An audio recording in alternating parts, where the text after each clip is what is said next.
श्री शिवाय नमस्तु। एकादशी कौन है, कहां से प्रगटी है? माया? नहीं, एकादशी है कौन?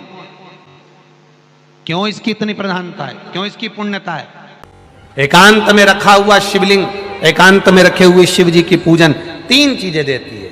पहला, हमारी उम्र बढ़ाती है। दूसरा, बड़ी बीमारी शरीर में एकांत का शिवलिंग कभी नहीं आने देता। और तीसरा, हमारे जीवन में कभी वैभव की, सत्ता की और लक्ष्मी की कमी नहीं आने देता। ये एकांतेश्वर। ऐसा क्या है एकादशी में जो इसकी पुण्यता मानी जाए? कौन है ये जो भगवान नारायण तक एकादशी का व्रत करते हैं? सुभद्रा जी को भगवान जगन्नाथ ने, जगदीश ने एकादशी का व्रत कराया था। भद्र नारायण भगवान को माता लक्ष्मी ने एकादशी का व्रत कराया था। क्यों? चंद्रायण एकादशी व्रत की माता। एकादशी है कौन? तो कहा जिसको व्रत करने पर भगवान नारायण भी जिसका व्रत करते हो, भगवान माता लक्ष्मी जिसका व्रत करती हो, वो एकादशी है कौन? तो शास्त्र वर्णन करता है महाराज। स्कंद पुराण का सुंदर चातुर्मास्य खंड के अंतर्गत वर्णन आया है महाराज। एक बार भगवान विष्णु आनंद में विराजमान थे। पद्मावती और माता लक्ष्मी दोनों उनके पास में विराजी हुई थी महाराज, दोनों बैठी। भगवान लक्ष्मी और पद्मावती दोनों बैठी, एक सिर के पास, एक चरण के पास। कुछ समय बाद वहीं पर ब्रह्मदेव का आगमन हुआ और ब्रह्मा जी आगमन पाकर भगवान नारायण पद्मावती से लगकर उठे और उठकर लक्ष्मी की ओर झुके। झुकने पर इन तीनों के समागम से भगवान नारायण के हृदय चित्त से एक कन्या प्रकट हो गई। उस कन्या का नाम एका था। क्या नाम था? एका। अब 10 उसके गुण इतने प्रबल थे, वो 10 गुण उसके बड़े प्रबल थे कि वो एका जिसको निहारती थी उसको संपदावान बना देती थी। जिसको देख लेती थी उसके जीवन में वो आनंद की अनुभूतियां करा देती थी। एका जिस मार्ग से जाती थी उस मार्ग के द्वार खोल देती थी। एका का पुण्य इतना पुण्य। पद्मावती और लक्ष्मी ने कहा महाराज ये बेटी आपके द्वारा निर्मित हुई है, इसका कन्यादान करना चाहिए। हमारे यहाँ हिंदू धर्म में रीति है, जिस दिन कन्यादान करा जाता है उस दिन व्रत रखा जाता है।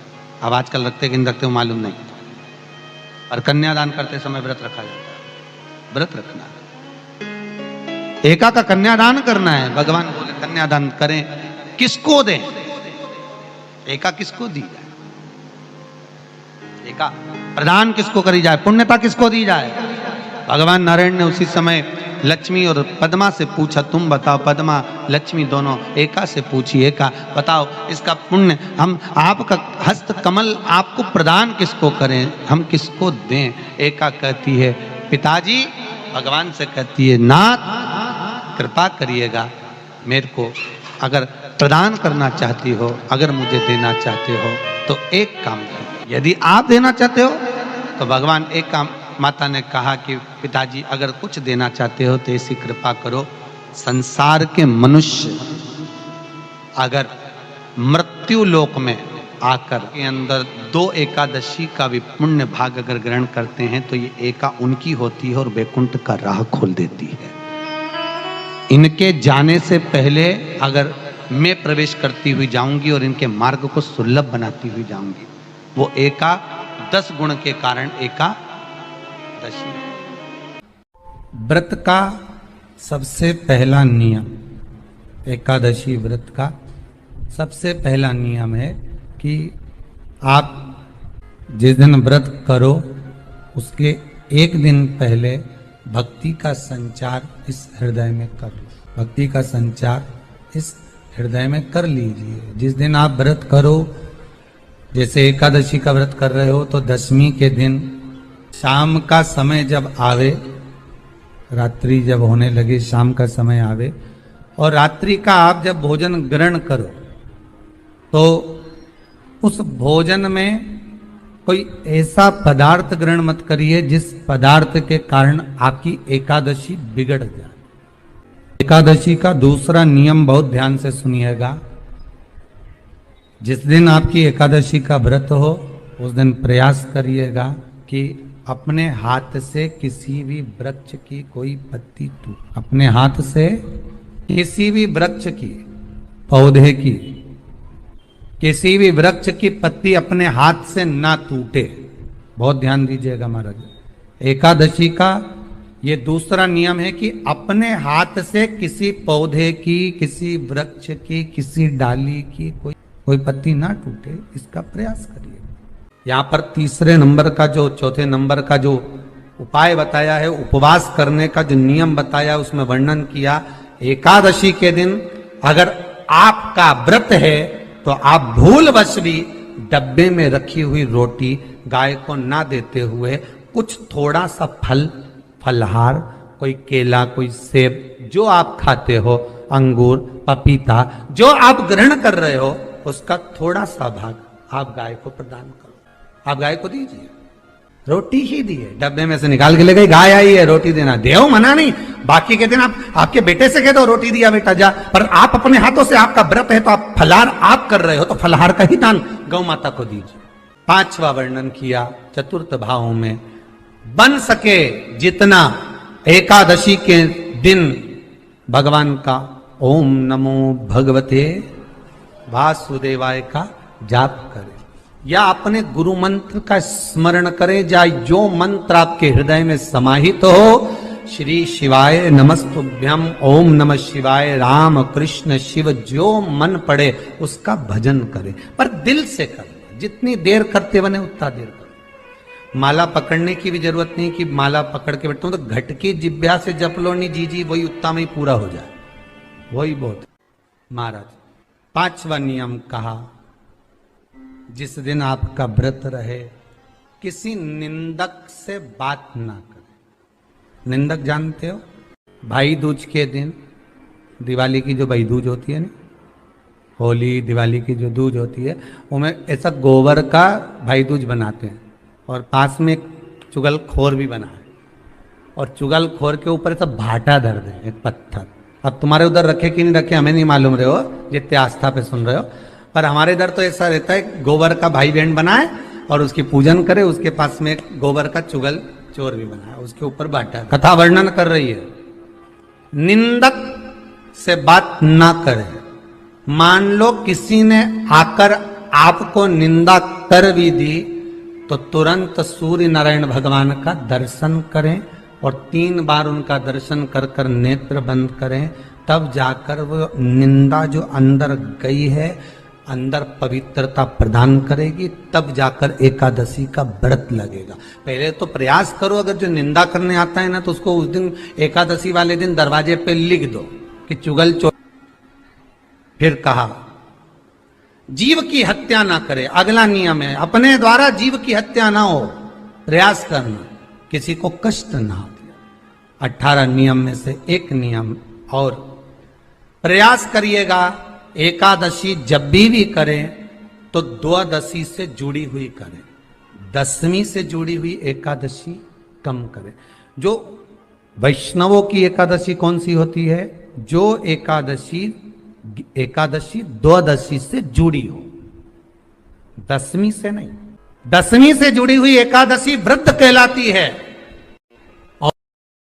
और द्वादशी से जुड़ी हुई एकादशी पुण्य फल प्रदान कर कर वैष्णवों को भगवान के चरण में छोड़ आती है। इसलिए एकादशी द्वादशी से जुड़ी हुई होना चाहिए, वैष्णव एकादशी। फिर अगला वर्णन किया गया, महाराज शास्त्र कहता है, अगला वर्णन जो किया गया उसमें बताया, प्रयास करें जिस दिन एकादशी हो उस दिन घर में बुआरी झाड़ू आदि जो लगती है वो दूसरा लगा लें।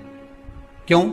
उसका वर्णन है, अगर आप बुआरी लगाएंगे, झाड़ू लगाएंगे, पोछा लगाएंगे तो हो सकता है कोई जीव आपके हाथ के द्वारा मर जाए। अब एक बार ये कथा हमने काशी में कह दी थी, कहाँ करोगे?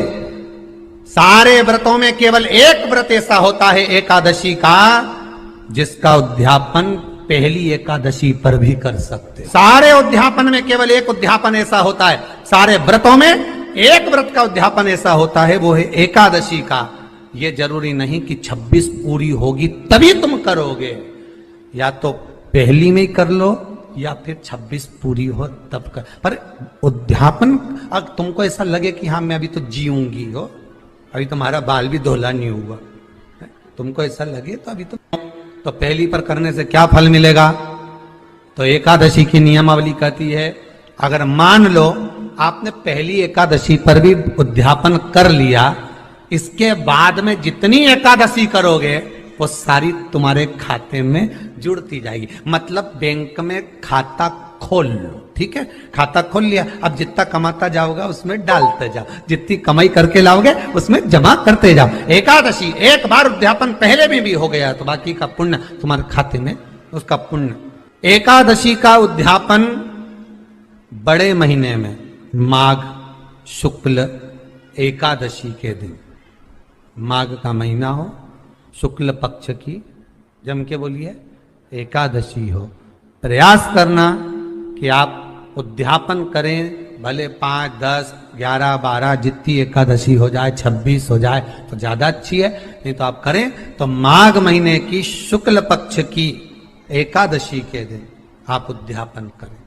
प्रयास रख, बड़े महीने के अंतर्गत जो उद्यापन, हाँ चतुर्मास के अंतर्गत उद्यापन नहीं होता एकादशी का, बहुत ध्यान दीजिएगा। ये जो सावन भादो कुंवर कार्तिक जो 4 महीना होते हैं भगवान के शयन करने के, इसके अंतर्गत एकादशी का उद्यापन नहीं होता, और इसके अंतर्गत उद्यापन करना भी नहीं चाहिए। एकादशी का उद्यापन माघ महीने की शुक्ल पक्ष की एकादशी के दिन आप बहुत प्रेम से आनंद के साथ करिए महाराज।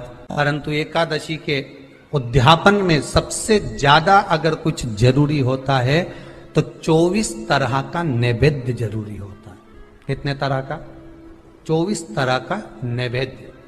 अब आप कहोगे गुरुजी उद्यापन हम कर रहे हैं एकादशी का, तो उसमें तो फलहार का हमें नैवेद्य बनाना चाहिए। तो फिर ये पुराण के अंतर्गत स्कंद पुराण में ये चीज लिखी है कि एकादशी का जब उद्यापन करते हैं तो 24 तरह का नैवेद्य बनाकर सिद्ध करते हैं। 24 तरह का नैवेद्य जान रख लेना, का हलवा बना लो, खीर बना लो, पूड़ी बना लो, सब्जी बना लो, पकोड़ा बना लो, भजिया बना लो, ऐसे 24 तरह का नैवेद्य अलग अलग चाहिए। पर लोग क्या करते हैं, खोपरा पाक बनवा लेते हैं 1-2 किलो और 24 जगह रख देते हैं। 24 तरह का नैवेद्य रखा जाता है। एकादशी के दिन भगवान का पूजन का पूरी तैयारी कर कर, मंडल आदि बनवाकर, विद्वान ब्राह्मण को बुलाकर, कर्मकांडी ब्राह्मण को बुलाकर, जो भगवत सेवा में एकादशी का उद्यापन कराए, उन ब्राह्मण के चरणों को नमन कर कर, प्रणाम कर कर एकादशी का पूजन करवाइए।